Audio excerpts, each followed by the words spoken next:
الأرق أو التأخر في النوم مشكلة بتواجه كتير جدا مننا، لكن عشان راحتك تهمنا هنقولك على 10 حاجات تخليك تنام في غضون دقايق معدودة بشكل طبيعي 100% وبعيدا عن أي أدوية أو وصفات كيميائية.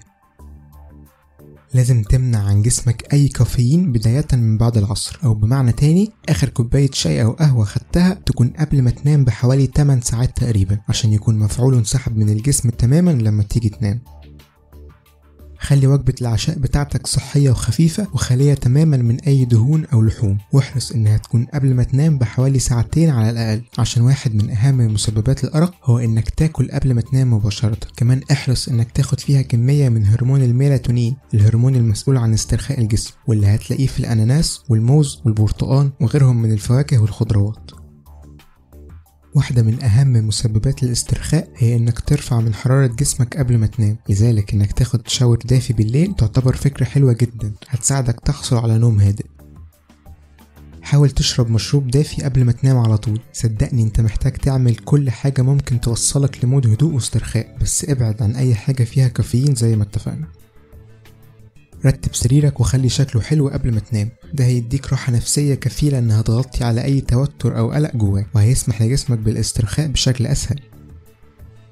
اتأكد ان موبايلك سايلنت وامنع اي صوت ممكن يطلع، افصل تليفون البيت لو ممكن يرن، هو واي حاجة تانية ممكن تقلق نومك. ممكن تستعين بسدادات للودان لو الاصوات اللي في الشارع بتوصلك.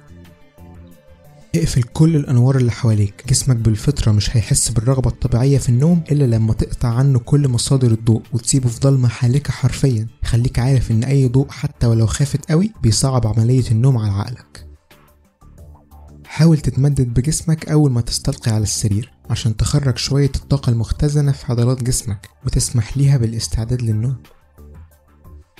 الخطوة الأهم في التغلب على الأرق هي عن طريق التنفس الصحيح. علميا وانت نايم بتاخد الشهيق في وقت قصير وبتطلعه في وقت أطول كتير من المعتاد، فلو تعمدت انك تعمل كده من أول ما تنام جسمك بشكل لا إرادي هيستسلم ليك وهينام في غضون دقايق معدودة.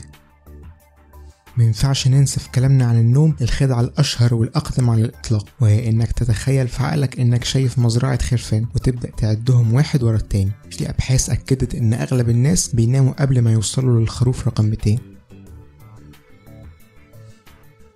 لو عجبك الفيديو اعمل سبسكرايب للقناة عشان تشوف فيديوهاتنا الجديدة، ولو عايزنا نكمل ساعدنا ننشر فيديوهاتنا واعمل لها شير على فيسبوك وجوجل بلس، وكمان تقدر تشوف فيديوهاتنا اللي فاتت كلها من هنا.